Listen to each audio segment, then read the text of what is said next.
Hey folks, welcome to the channel. Hello. So I am making an AquaCast thingamajiggy. I love thingy-majiggies. Yeah. You can't beat a good thingy-majiggy. I know. Let me clarify what I'm making. Okay. So I wanted to make a candle holder. Now, I don't know how I don't know if I should explain why. Because so in our house, they don't need to. No, they don't need to know. If it's cold, chilly. Okay, we have three options. We either put on an extra layer of clothing. Yes. Put on the heating.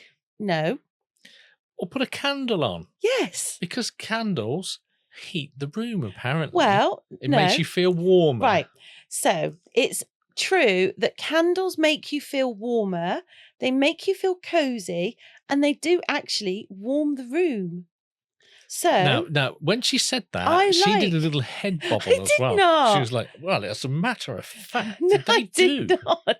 I did not have a head bobble. There was a head bobble there. There was no, right.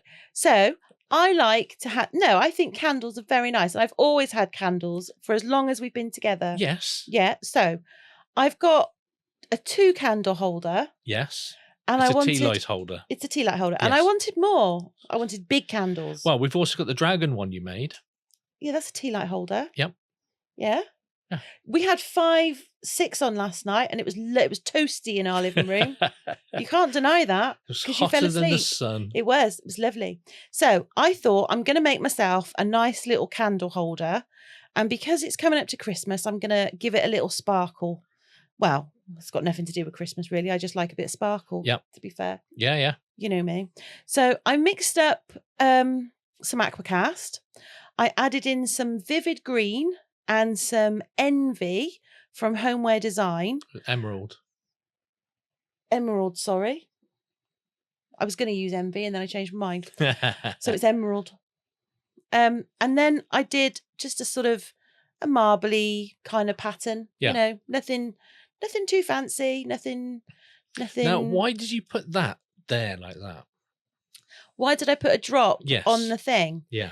Because what I find is when you marble, the beginning of it is always very marbly, but the end of it seldom is.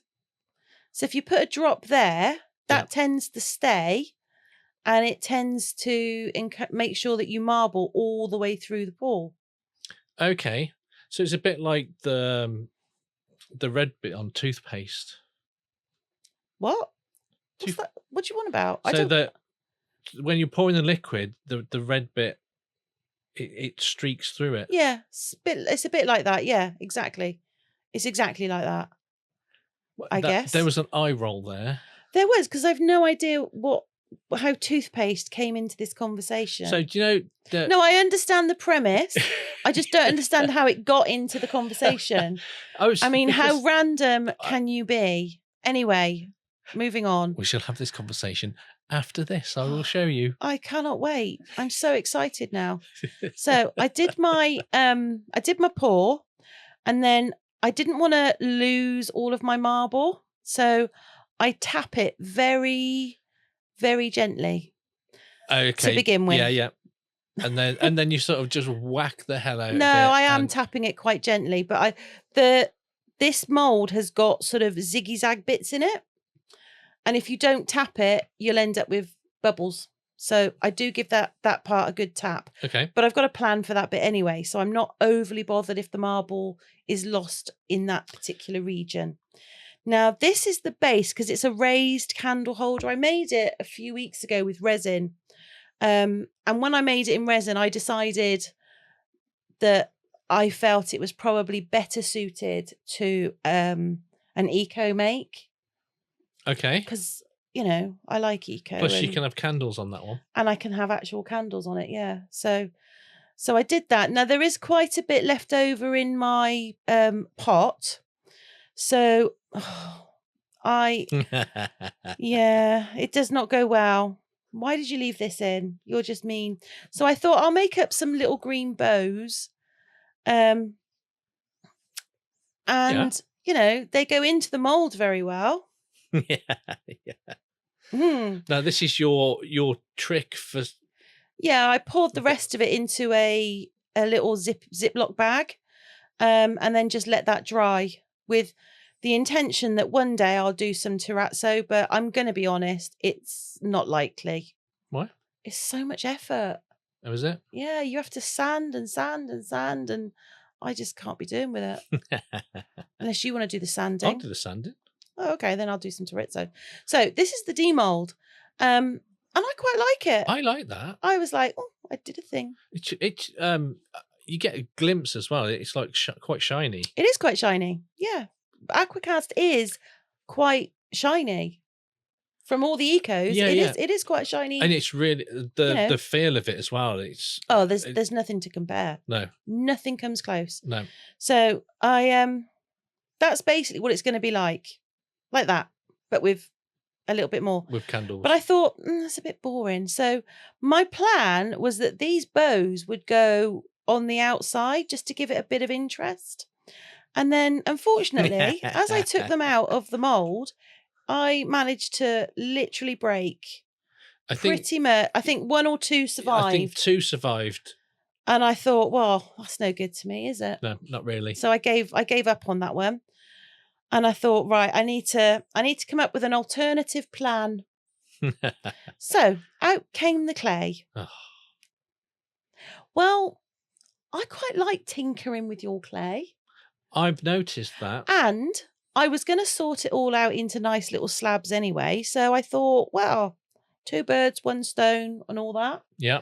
So I grabbed some green and I condition it to within an inch of its life, which took me about 3/4 of an episode of Stargate, because I was watching that at the time. Okay. So it took a little while.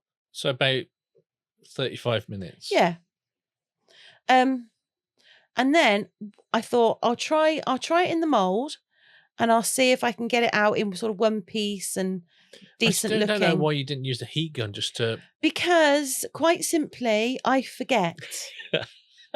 Okay? That's all you need to know. Okay. Because I forget when I'm doing it, and then once I've done it, I remember. Yeah. So what I did here is I took a tiny bit of fine pixie glitter, which I got from Resin Supplies Den, and I've had it for ages now, but I do need some more. And I just dabbed it onto the clay. Yeah. Because I wanted my sparkle. I think it looks... and joking then aside, that is quite an effective... And then I took a tiny, tiny bit of red. Yeah. And I used my little finger and I just dabbed it onto the centre of the bow part. Yeah. Just to give it a little bit more interest. Yeah, no, I felt that I had zhuzhed them up and I'd played with glitter. This was a happy day.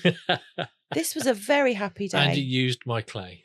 And I'd used your clay. Yeah. And more than that, I used your liquid clay.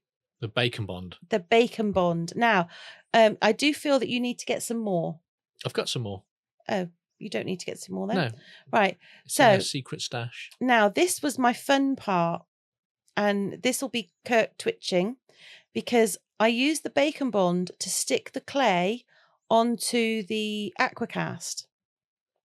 Yeah, that's right. That's a good way of doing it, because it needs to go in the oven to cook. So, and I did it. It's sort of about an equal interval. It's not. I mean, if you get a tape measure, I'm pretty sure it won't be exact, but it's close enough. And then it went in the oven, and when it came out, this is what we were looking like. And I thought, oh, that's quite pretty. It's quite pretty. And the glitter has proper baked into the clay. Yeah. And doesn't come off. So really good. Now, I am at the absolute end of my homeware design wax. So I used the last smidgen of that was in the pot. And then I got out my Clarks. And I used a tiny, tiny bit of that just to seal it all up. And then I take another cloth and I give it a good buff. Now, there are different ways that you can do it. You can use a sealer that you can get from Elichem, or you can use wax, or to be honest, if there's not going to be any moisture going on it, you don't need to seal it. I like to seal it because it brings out the colour. Yeah, I think it does look really good once you've waxed it. Yeah. So what I did then is I took a paintbrush, one of my cheapy ones, and I took a tiny bit of UV and I just went over the clay bows just to give them that extra little bit of shine. Mm-hmm. And it's the tiniest bit of UV. It's nowhere near where the candle's going to be, so I'm not concerned about anything. And then I put it into Kirk's UV curing machine. Yeah. I was so happy. It's come in useful, that, hasn't it? It has. It's perfect. For something like this, perfect. Yeah. Because otherwise I'd have done 2 minutes, 2 minutes, 2 minutes, 2 minutes. Yeah. And I'd have been like, stick it on 5 minutes, let it just turn around and job's done. Stuck it on for 5 minutes. When I made a cup of tea, I was very happy. Yeah. And there we have it. That's what they look like. So those are in my living room, making my living room nice and warm every evening. Yeah. Happy days. What do you think? Did I do a thing? I think you did. I think I think it looks really pretty. Yeah. And I think using the glitter on the it gives it sparkle. Yeah. I like it. Looks really good. You've got to have sparkle. Else what's the point? What's the point? There's just none. Well, there is. No, there's no sparkle. There's no point. Sparkle is life. And on that note, if you like our creative sort of chaos, please do feel free to hit that like button. And while you're down there, why not give the subscribe a little tickle as well? And if you already have, thank you very much. And on that note, hopefully we will see you in the next one. Yeah. Have a great couple of days. Yeah. Bye for now. Bye for now.